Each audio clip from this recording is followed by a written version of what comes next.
can get donating, you still can. Visit wabe.org/Ireland trip for details. And thanks. For decades now, private equity firms have been buying up companies in droves, ostensibly in the name of improving them. If you happen to be on the other side of the table as a worker, as a customer, as a pensioner, it is not improving. I'm Kai Rizdal, the dark side of private equity. Next time on Marketplace. Marketplace this evening at 6:30 on 90.1 WABE.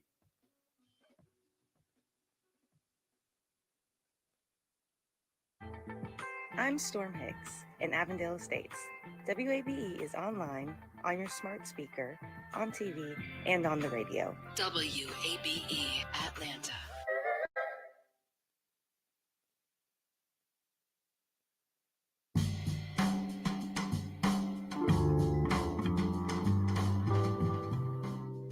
From WABE in Atlanta, this is a special edition of Closer Look. I'm Rose Scott.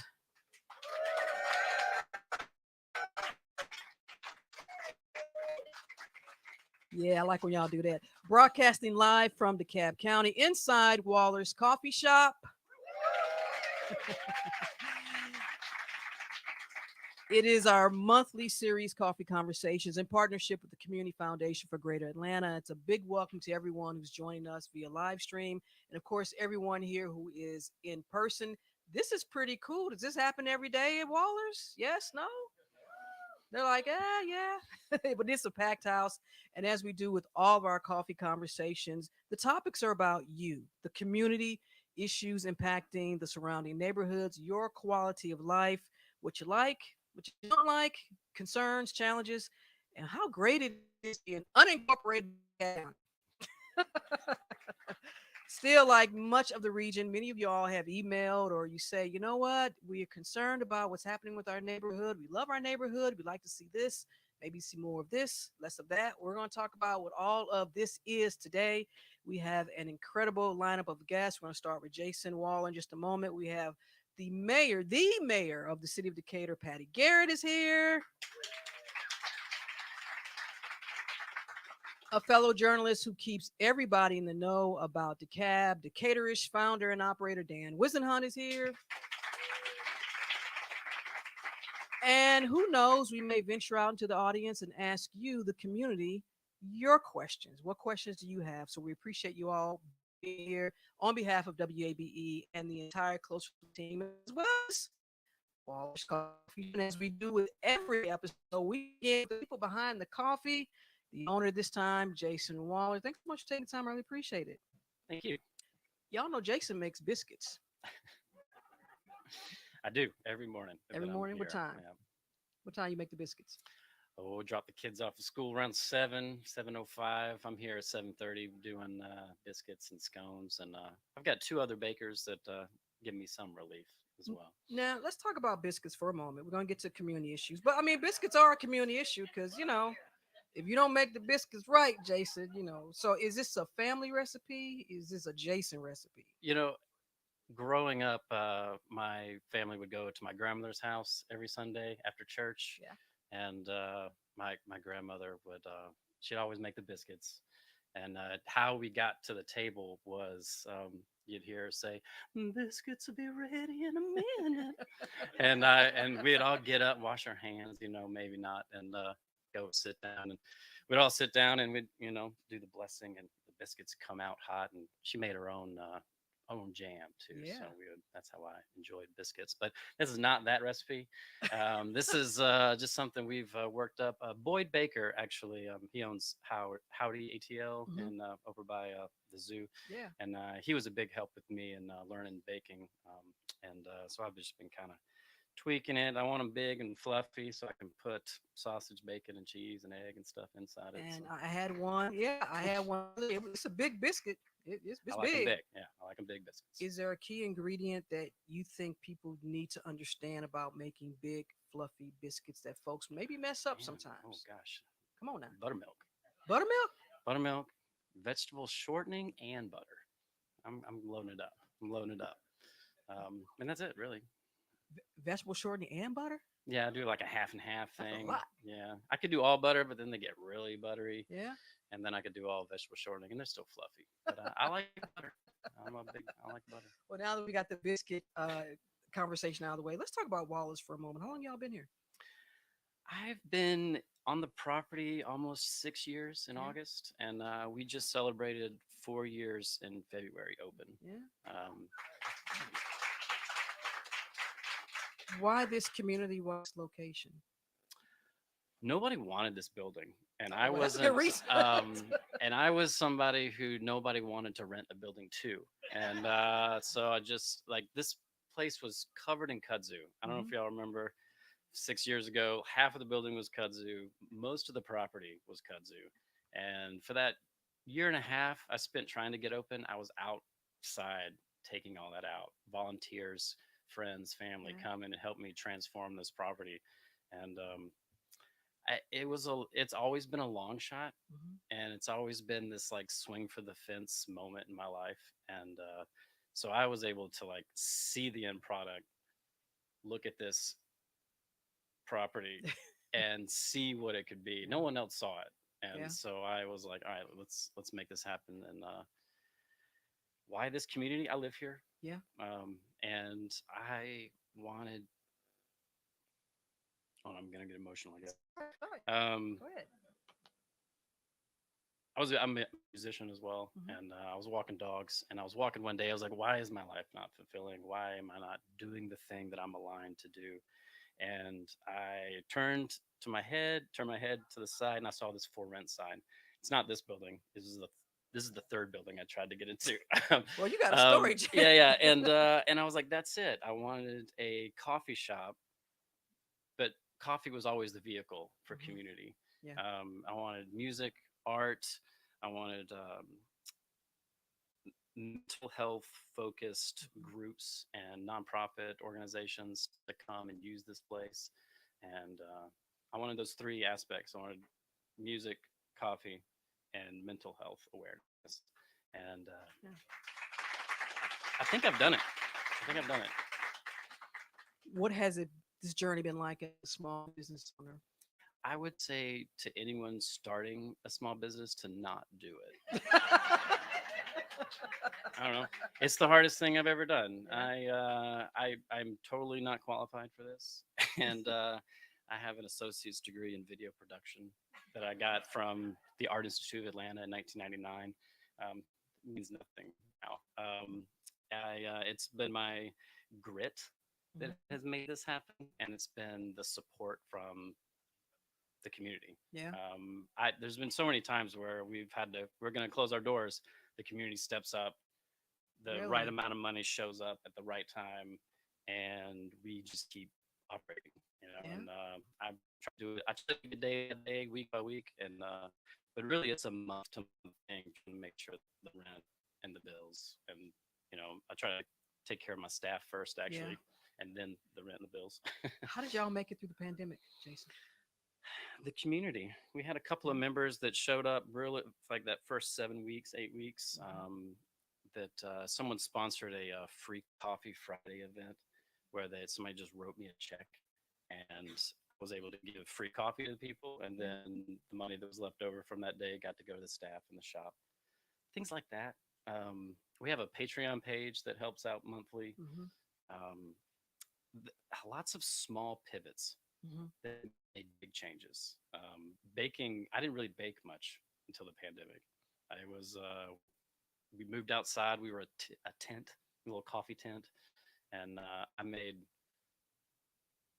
two types of scone, two types of muffins. We still make those types still, and now some of the other bakers get a little creative because I hire a bunch of artists. They like to get creative.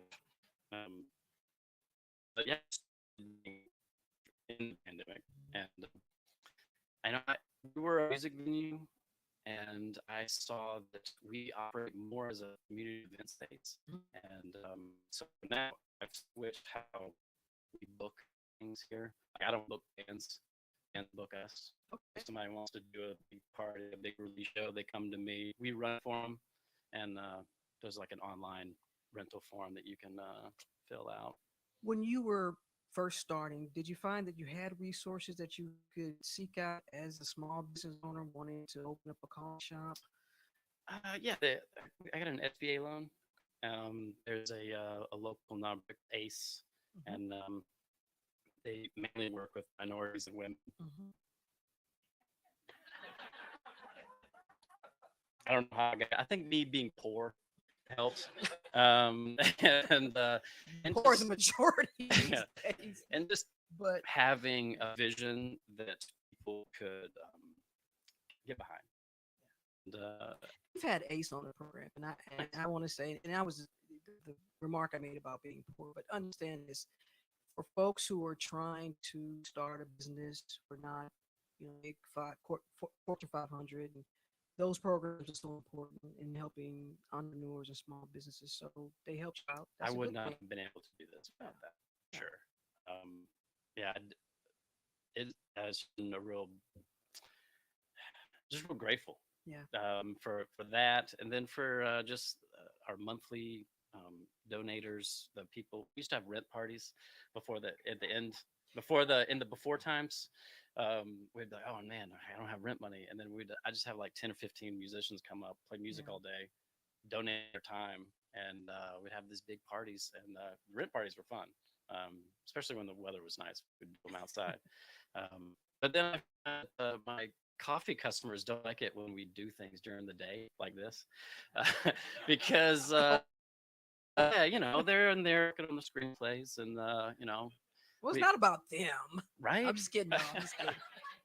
And so I've been trying not to do events during cafe hours, and doing having it to be rented out in the evening, Mhm. And then the outer space can be rented out during the day.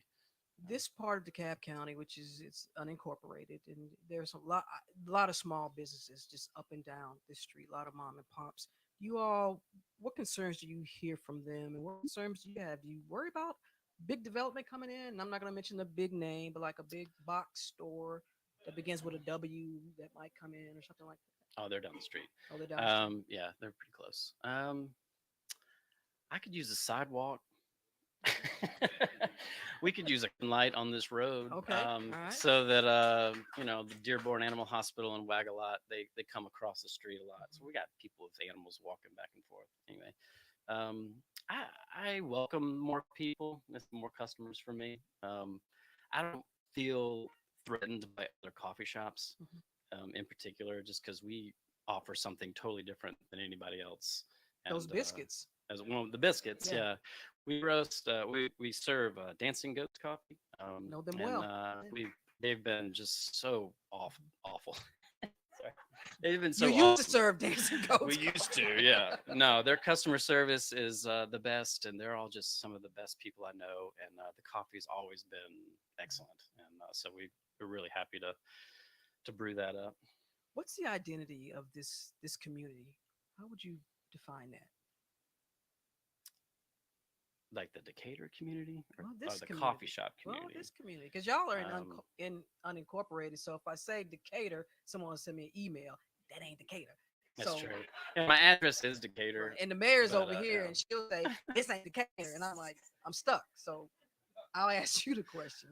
I find that our community are very kind and compassionate, and I just see a lot of I see a lot of regulars in here, which is really cool. Hey guys and gals, um, and the seeing the interactions of strangers here, I feel like it's just I don't know, it's not like that everywhere. Yeah. And I think this atmosphere and our mission here to be okay with who you are, be okay with struggling, be okay with celebrating, and knowing that it doesn't matter what you believe as long as we're treating each other. It's a welcoming space, is what you're I, saying. I feel Yeah. like that is, Mhm. yeah. It starts with the staff, like I try to treat them like I want to be treated, and then we're always talking about how can we be better at customer service. That we are a coffee shop, but we're a customer service business. Yeah. I want to make your day. But you listen, the economy, depending on whom you ask, it's up and down, but inflation. And how have you been able to weather that? Have you had to raise your prices a little bit? Because You've had to pay more for certain things, I'm sure, from right down to the cups to the eggs and Yeah, and all that. my SBA loan just went up too. Really? My payback, something about interest rates. Yeah, um, I have raised it a little bit. I've tried to just tighten up on what we do. Payroll is my biggest expense, so I'm always trying to encourage us to be more productive and more efficient in what we're doing.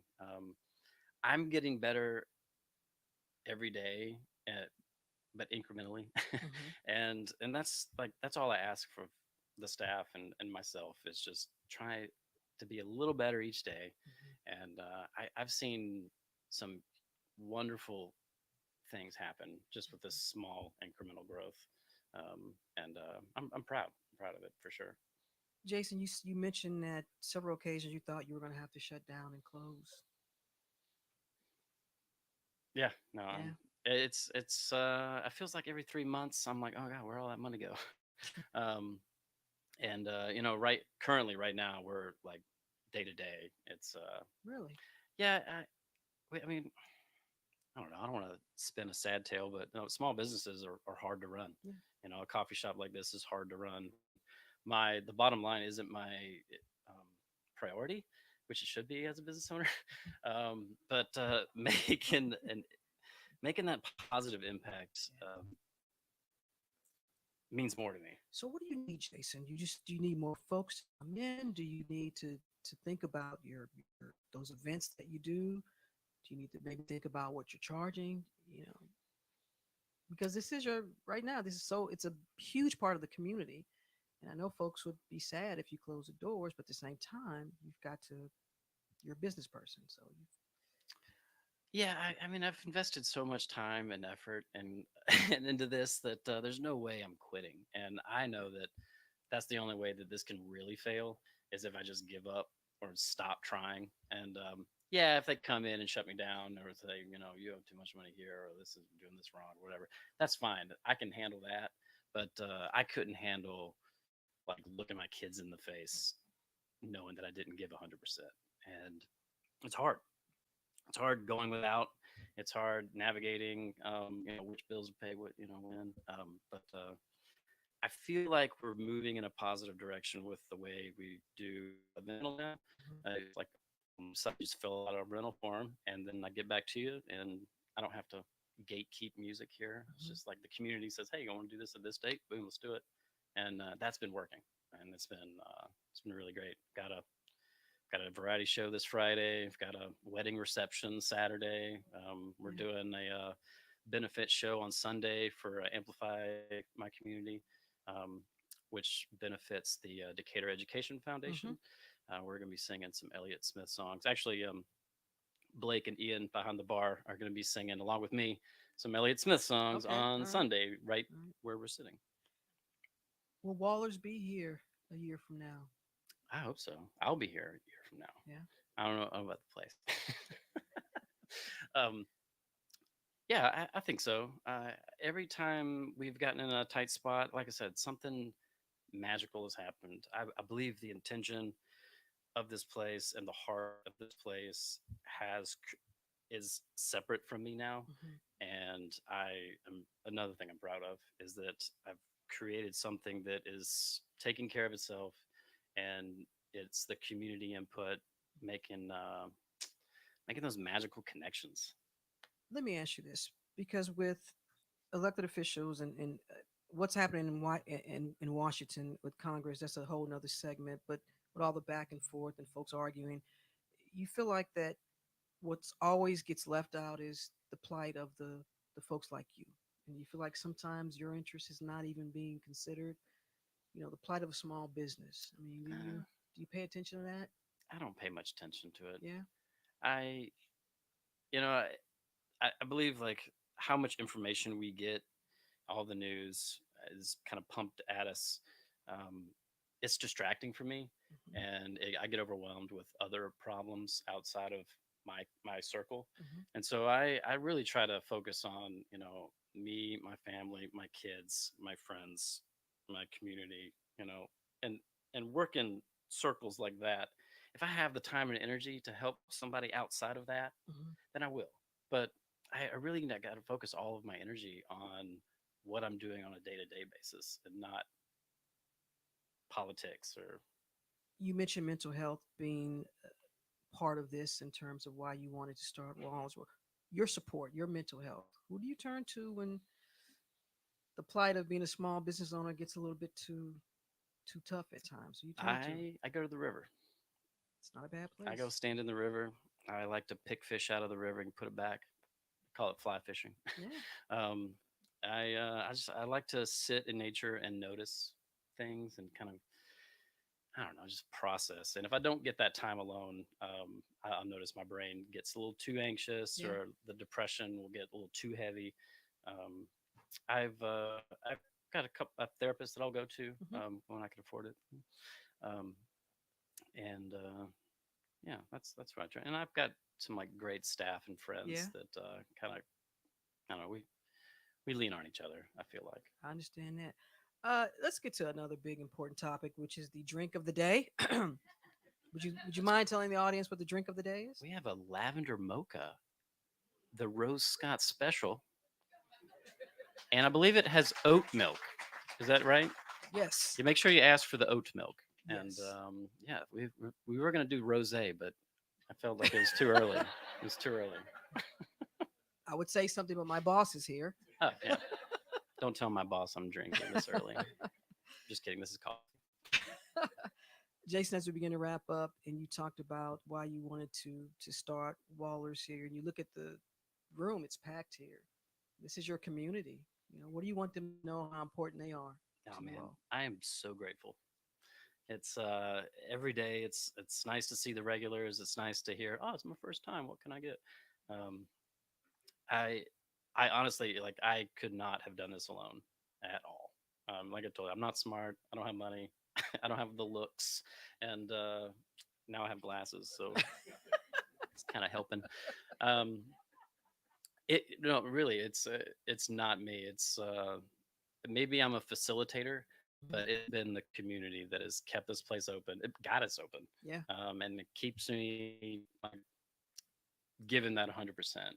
My 100% is going to look different every day, Mhm. but I can guarantee you I'm doing that every day. Is Well, trying. we want you to stay here every day, and we appreciate it. Jason Waller, everyone. Thank you, Rose. Jason,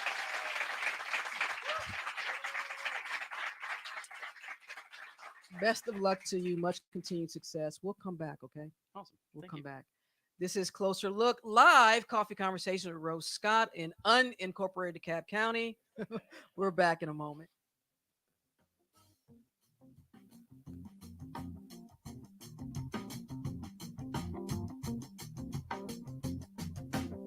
Support for Closer Look comes from the Candida Fund, supporting Chris 180's work to help Atlantans cure violence and recover from trauma through counseling, wraparound support, and by changing social norms. Learn more about community safety at chris180.org.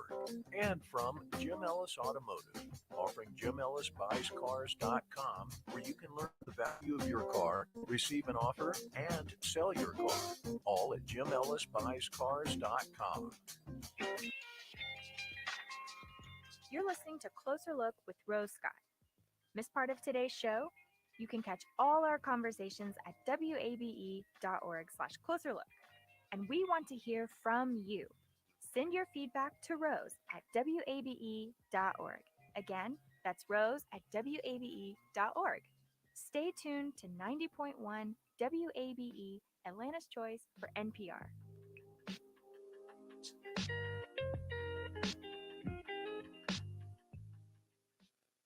Hi, I'm Hank Klibanoff, host of Buried Truths.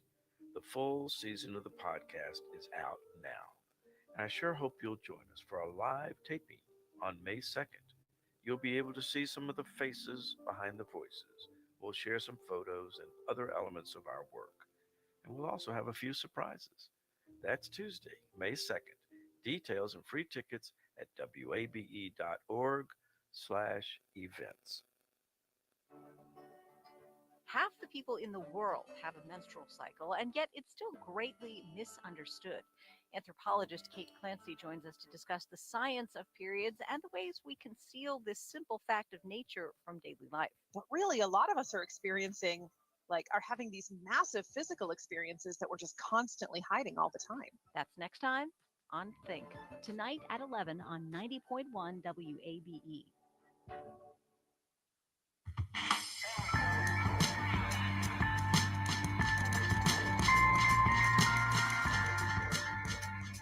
And Closer Look continues now from WABE in Atlanta. We're broadcasting live from Waller's Coffee Shop. It's our monthly series, Coffee Conversations, in partnership with the Community Foundation for Greater Atlanta. I am Rose Scott, where we hear from community leaders and elected officials. Now, as I said earlier, we're technically about a third of a mile outside the city of Decatur. So we appreciate our next guest coming way over here, making the time. She is the mayor for the city of Decatur, Mayor Patty Garrett. Thank you. Thank you. You made it very clear to our producer Daniel that this is technically not the city of Decatur, but DeKalb is it's not unusual where you have unincorporated areas, and for people that may not understand, like how does all this work? How does some portions remain unincorporated, and like could you all come over here and say, hey, we want this, and it magically becomes city of Decatur?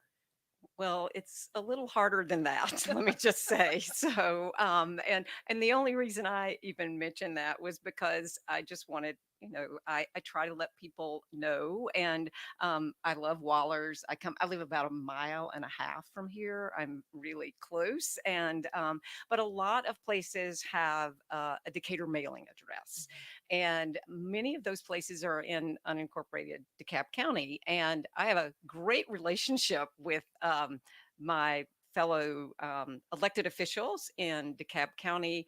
When I get, for example, an invitation to do a ribbon cutting in unincorporated DeKalb County with a Decatur mailing address, I always say, I'm so glad you're opening a new business in DeKalb County, but the better people would be the DeKalb County officials, because you are part of unincorporated DeKalb County, and I feel like they're the ones that really should be a part of that ceremony. I attend things many times in unincorporated DeKalb County and new businesses opening, and certainly go to businesses in DeKalb County.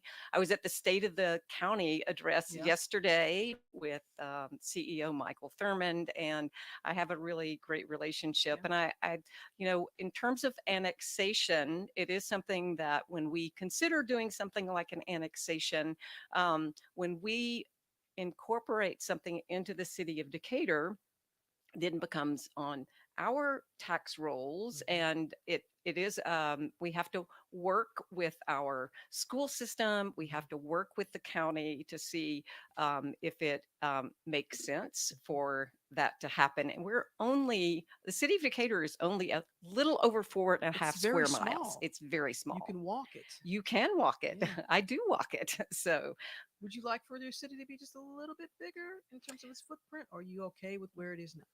Well, we have a lot of conversations about annexation. I think at some point, we're only a little over 4.5 square miles. We have a population of 25,000, and we've had these conversations about annexation. I think it has to be a broad conversation that I wouldn't certainly be the only decision maker, and I think at some point I think it might make sense for the city to be slightly larger.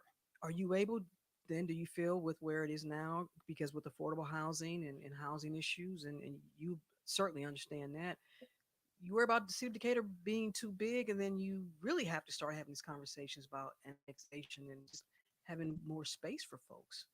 Right. I mean, that's one of our challenges. How do we accommodate growth equitably? And how do we make room, even if we stay within our same footprint? How do we make room? How do we be a welcoming, inclusive city and have spaces for people who want to live in Decatur? And I think you had the Mayor Pro Tem talk about the missing middle housing. How do we expand the amount and availability of housing in our existing neighborhoods? And I think that's a first step. And I think the annexation comes up periodically and kind of ebbs and flows. I think at this point we're really focusing sort of where we are and how do we do the best that we can do within that 4.5 square mile, little bigger than that footprint. Do you know the average medium home price in the city of Decatur? I think it is over $600,000. So it is. And where's the affordable That's part? not the Is it- not the average is- minimum house price, Right. but that's well, I mean, it's Or is the 600,000 affordable? I mean, I mean, I don't think it's affordable. Yeah. I think that I mean there are some homes that that will list for less than that. I think the issue a lot of times is that there's just right now there's very little inventory. Yeah. There's not a lot, and we have a desirable school system.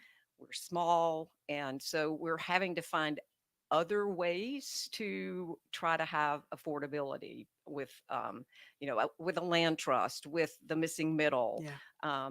So how do we crack that egg knowing that we can't really move the market just in terms of what's out there for sale and what it will sell for. You can't move the market, but you can have some input if new developers want to come in. I mean, I remember looking at downtown Decatur just even 10 years ago. I mean, you all have more housing, but it's not exactly affordable, but right. You all can have some input in that.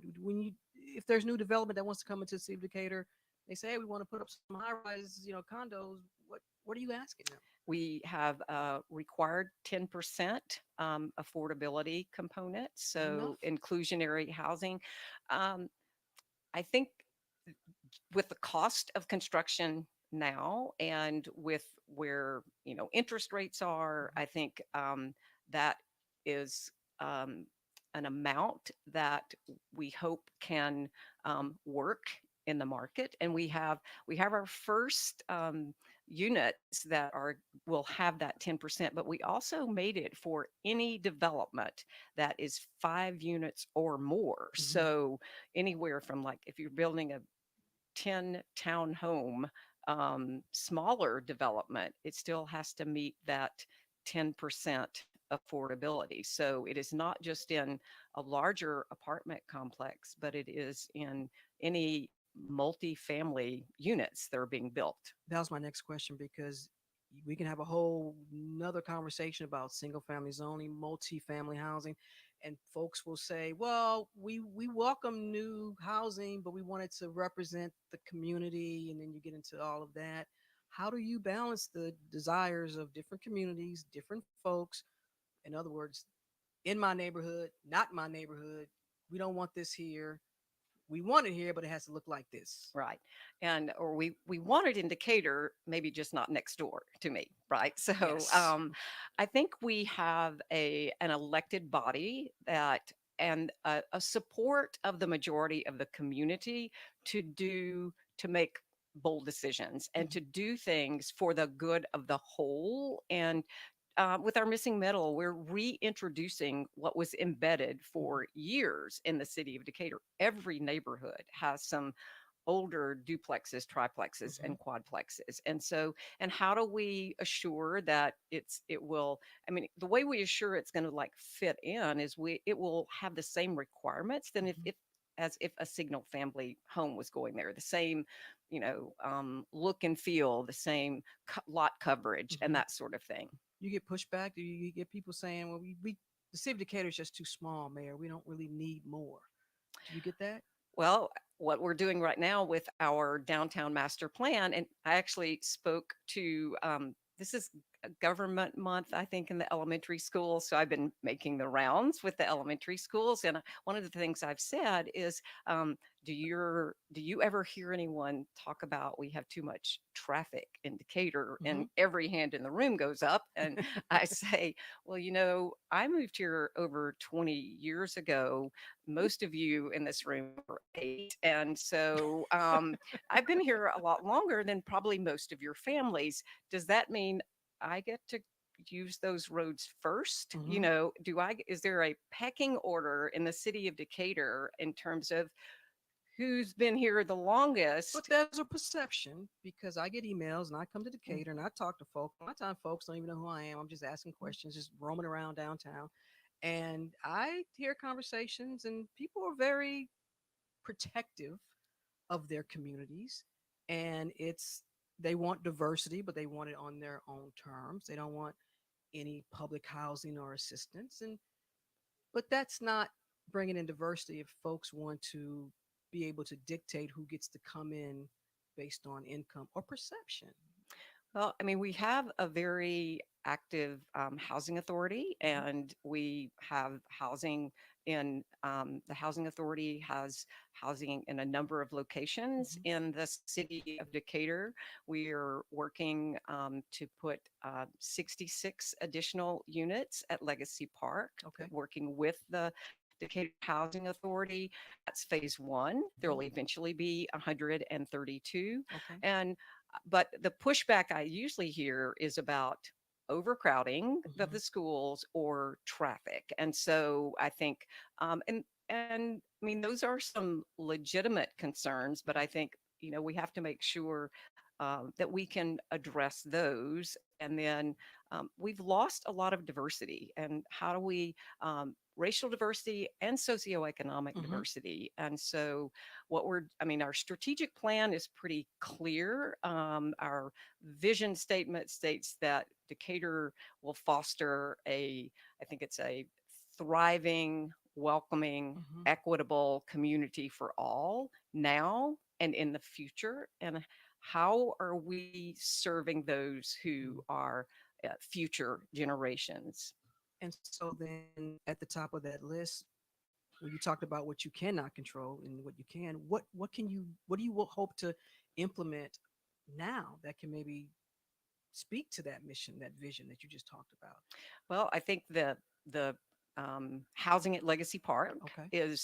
will break ground probably this summer. Okay. The 10% inclusionary housing ordinance has been we You can adopted make that it. like 20%? From what I understand, Mhm. I'm not a developer, but I that the numbers won't work. I mean, getting 10% is Well, the developer is to telling save you you the that. number won't So, work well, I think because they we want a bigger picked the number to So, work for them. But I'm we just saying. are right. I mean, the developers that we've been working with, some of them have been willing to go up some on that. And, but I served on the local leadership housing Mhm. action committee for ARC, and we had a lot of frank conversations about things that will and won't work. And there are people in the development world that work with nonprofits that work in helping to fund, like the Atlanta Neighborhood Development Mhm. Partnership is helping us with our cottage courts. They confirm that it is very difficult to meet some of those. So In terms of incentives, do you feel like y'all could maybe have more or less incentives, maybe more mandates? And also to follow up to that, do you believe in a binding agreement with communities when these big developers come in? And now some people say, oh, if you as soon as you mention a binding agreement, a developer is going to run. But there have been some developers who are okay to that, because they come in, they promise the community something, they build it, and the community gets nothing. so I mean, the binding agreements that we have with developers that come in are just that, to get a certificate of occupancy. Okay. Those requirements really have to be met. Okay. And so I feel like that that's something the city of Decatur has historically not offered incentives.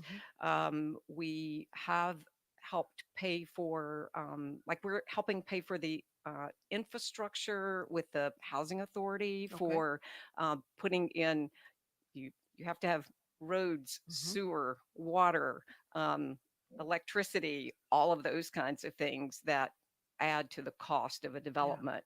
And so we're helping fund that piece of that affordable housing. Okay. I got to ask this because I got 18,000 emails about the baby Kroger. Okay.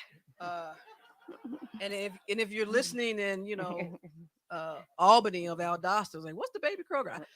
When that I got emails, like I could do something like, Rose, please bring back Kroger. That was huge for a lot of and Kroger. If you're listening, send these emails to y'all. But that closing. So was, can you do something? Oh, yes. Okay. Kroger will be back tomorrow. All right. Thank you. But that was a huge loss for so many, particularly older residents. What anything can you talk about? Is it something else coming in there, or why did Kroger leave? What did they tell you? So we read about it when they. Oh, they didn't tell you then. You just read about it. We read about it, and they still have 2 years on that lease. I think from what I understand, it was a part of a larger strategy of Kroger to close some stores. And because we weren't the only one closed, but we were not, because they still had that 2-year lease, we were not aware that they were planning to close the store. Our Downtown Development Authority has, we understand the need for and the desire for a smaller, to have another grocery store in there. What we have found from larger, like chain brand name grocery stores, is that space doesn't meet their requirements. It's only 17,000 square feet. Usually require a certain footprint. They require so much parking, and they require so much frontage, none of which meets that criteria. But we are looking to try to partner with like an independent grocer, a smaller grocer who could come in to meet that need before anything does go in there. We have been we had a little like electric shuttle that was partially sponsored by Publix that we ran 3 days a week to get we've people had them to on the the show. Yeah. grocery store, and that was a pilot project for 3 months. We're now starting another pilot project, I believe, for 4 months, to have a Decatur shuttle. It's called Go Decatur Shuttle. Of course it is. Using our own 12 passenger vans. One of the things that we heard from the first shuttle, they were great little electric vehicles, but they were not ADA accessible. Our vans are ADA accessible, and we've expanded the route so that you can, if you want to go to Legacy Park and take a walk, the van can take you there, can pick you back up. It has Oakhurst Business District, multiple locations in downtown Decatur, the YMCA. If you want to get some fitness in and not have to take your car and try to park at the Decatur DeKalb Y, then you can ride the shuttle. And it's based on the data that we got from usage. We Friday going to be and plus our Parks and Rec department needs those vans on Friday, but we're running it Mondays and Wednesdays like 9:30 to 1, and it'll pick up in these. We'll have 2 vans circling, so we're going to see about ridership, and it will go to the Publix shopping center. Outside a grocery store, is there anything else you all need in the city of Decatur that you feel like this would really not only be beneficial for the community, but maybe even help with some of those issues we just talked about? Like, what's missing, and or do you have too many barbecue places? Probably not enough, as far as I'm concerned. But do you need another ice cream shop? So part of what we're doing to figure that out is we're doing a downtown master plan, and so it's the first master plan that we've had really, I think, since 1982 that just focused on the downtown corridor. So we're asking residents, what's missing in downtown Let's Decatur? ask them what's missing. Just yell it out. What's missing in downtown Decatur, y'all? Trader Joe's, parking, bathrooms. Okay. You have free public Wi-Fi, right? We do. That I love. Yeah, we do have public Wi-Fi. So, right. And there are parking garages in city of Decatur. We have tried to, but we also have 3 MARTA stations within that 4.5 square miles. So we have pretty regular transportation, and the Go Decatur shuttle. One of the things that came out of our strategic plan from 2020 was could we have a circulator shuttle? So can we expand this? When MARTA had the MARTA Reach program, it was right down the street from me, pulled it up on my app, hopped on MARTA Reach, rode to the MARTA station, caught the train to go to the airport. It was great. You know, are there ways that we can help people get around? We have we work on our sidewalks. We have bike paths, but we know not everybody can do that. But are there ways that we can get more people out of their cars, either by sharing a van or less dependency just on single occupancy or single vehicles? Where do you see either the city of Decatur or just this region where we're at right now? Where do you see this community in the next maybe 2 years? What concerns you? Well, I think the affordable housing piece continues to bubble to the top of the list. I think looking at all of the decisions that are made not just in the city of Decatur, but the metro region, are being seen through an equity lens. I think the pandemic, the Black Lives Matter movement, I think everything that we've experienced really in a unique and way over the last 3 years, and in a way that I think really made us sit up and decide the time is now. How do we address that? How do we address the inequities in our communities? How do we make sure that decisions we make about a circulator shuttle, about where our public parks are, our schools, everything is looked at through that lens. Right. And you've been mayor since 2016, so you want to keep at it? So, well, You got some news? I get that question from Decatur-ish occasionally. So, in city of Decatur, I'm elected for my position on the city commission, and then elected by my peers as mayor in January. So we do have to work and play well with others. My vote doesn't count any more than anyone else's vote. Okay. I'm 1 out of 5. I vote on everything. I would not like to be a mayor who only voted to break a tie, because that means you're only voting on things that are really controversial. So, and the system has worked well for us. And so, but this is my 4th term on the city commission. And so it's been a great job, one that I never really dreamed I would have. And so I make that decision sort of year to year, but I love serving the Good city save, of Decatur. Mayor Garrett. So I've learned a few Good things as save. mayor. So in other words, just stay tuned. Stay tuned. Right. All right. That's What do you right. want to say to the folks here about your commitment, though, in the time that you still are here as mayor? I am committed to working to, I think, make Decatur the best place it can be, and doing that with the involvement of the community. And we are celebrating our 200th anniversary this year. And I think we have lots of great bicentennial celebrations. I happen to bring you a little notebook with the logo, so that you will, stay tuned. All of our events typically are listed on Decatur-ish. And so we've been trying to incorporate that celebration into every single special event that we're having. And it gives us the opportunity not only to celebrate, but to recognize some of the inequities that have been a part of our past, and how to tell the whole story about Decatur. Absolutely. City of Decatur Mayor Patty Garrett, thank you so much for taking time. I appreciate it. Thank you. Thank you. And there's more Closer Look, more coffee conversations with Rose Scott. After this, we're back in a moment.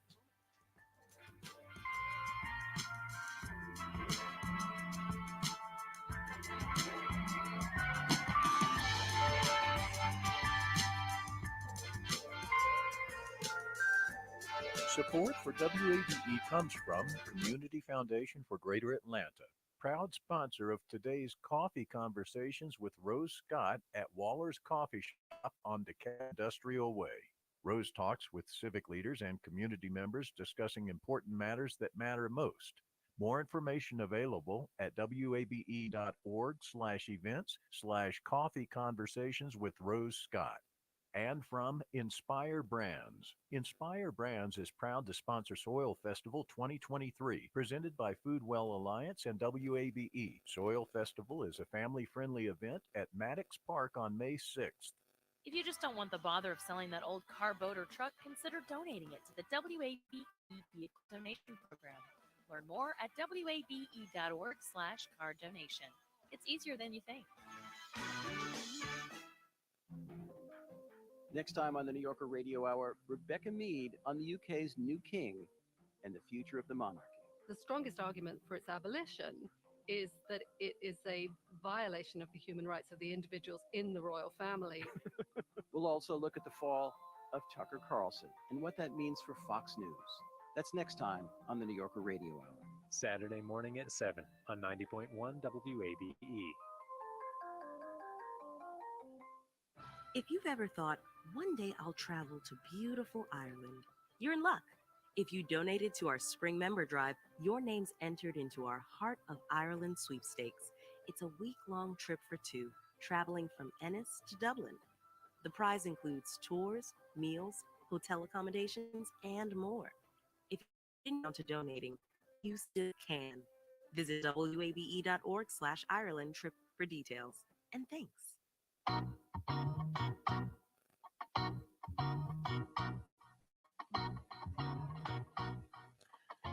And Closer Look continues from WABE in Atlanta. We are live, sipping on some coffee inside Waller's Coffee Shop. I am Rose Scott. Welcome, everybody.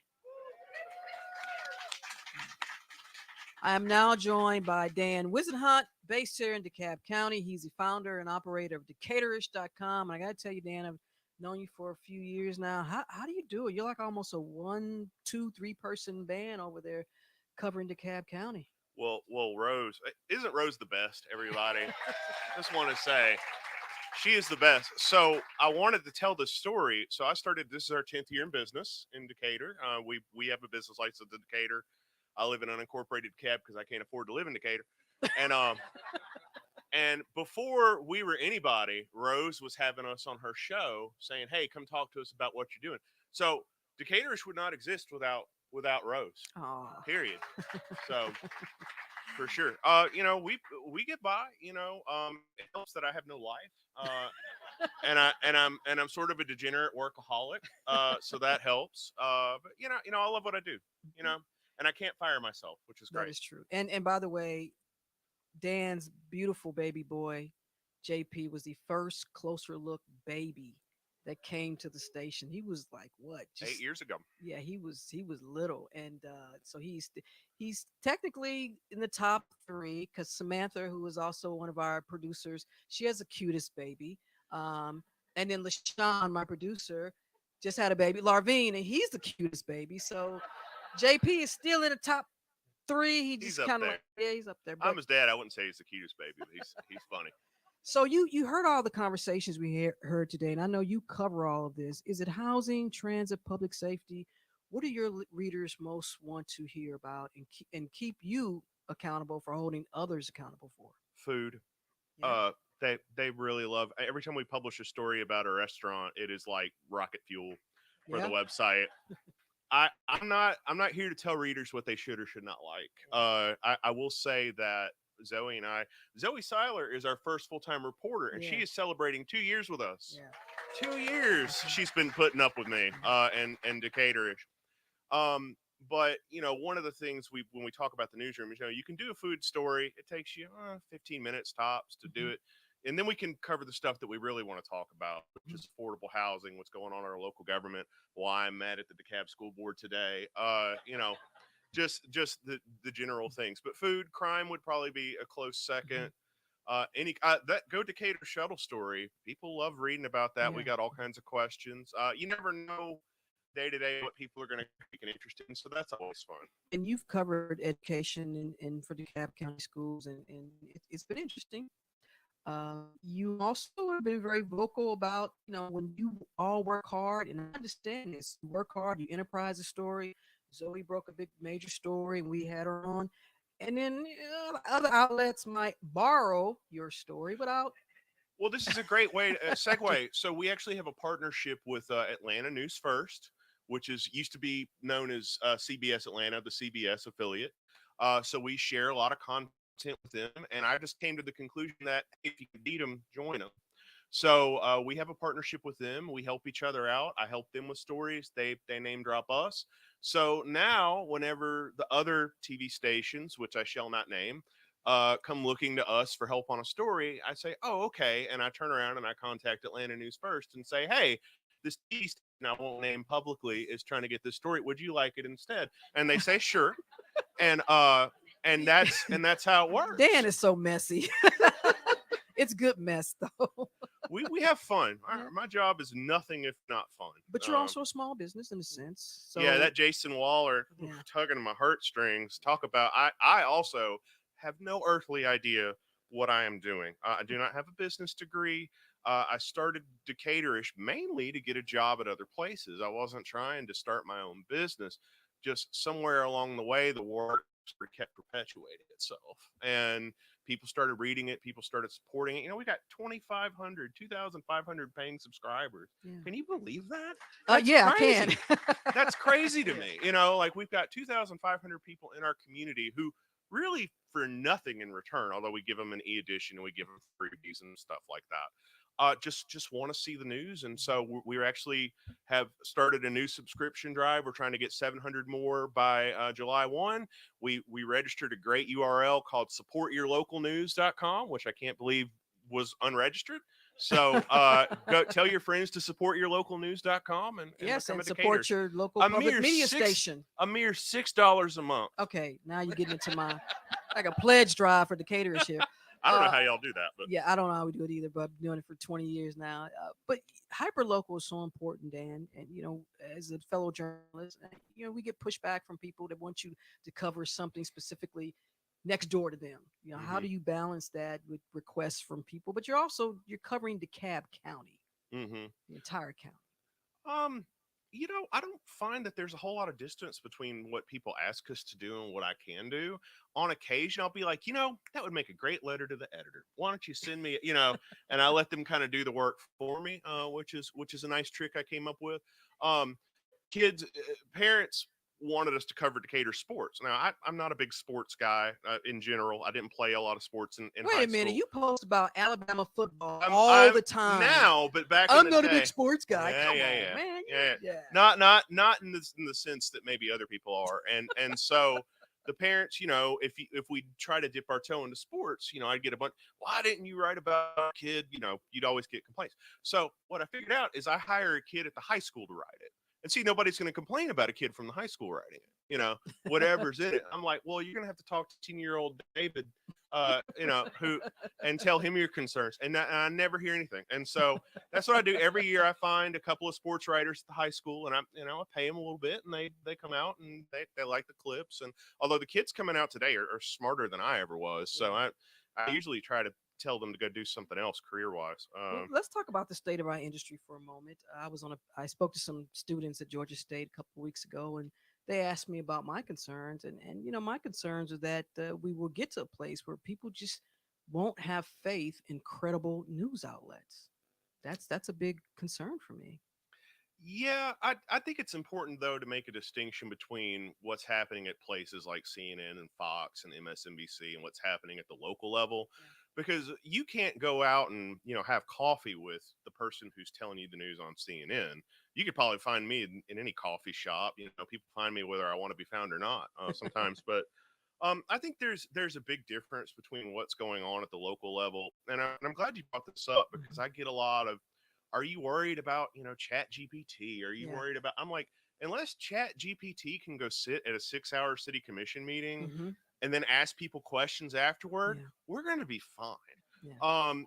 Reality is that I might have inadvertently stolen into one of the more stable industries now, because every once in a while when I would just hate my life, I'd go look at some copywriter job. Well, now you don't need people to do that. You just get on Chat GPT, and so those jobs are gone. So I actually think, oddly enough, the future, it ain't bad. Not as bad as you'd think. All right. Dan Wisenhunt. He is the founder and editor and creator and chief operator and everything else. Decators.com. I appreciate you as always. We appreciate you, Rose. Yeah. Rose Scott. And I know, sad as it is, that's it for this special edition of Closer Looks Coffee Conversation. Got some folks I want to thank first. Today's live stream was produced by Samantha Killebrew. Our field producers are Perry Patterson and Brian Simmons. Our engineers, Sawyer Vandiver, Shelly Canavy, back at Studio One. Tiffany Griffith is our Close Look supervising producer, Daniel Razell, LaShawn Hudson. Special thanks to Community Foundation for Greater Atlanta, Waller's Coffee Shop. I have to thank Jason, Blake, Ian, Prescott, and of course, the reason why we're here, you all. Thank you all so much for being here. Really appreciate it. On behalf of WABE, I say thank you. Next month, we're at Golden Drops Coffee Shop. Y'all know where that is? Good, because tell me, because I don't, but we're going to be there. You're listening to WABE from Atlanta. I'm Rose Scott. You all.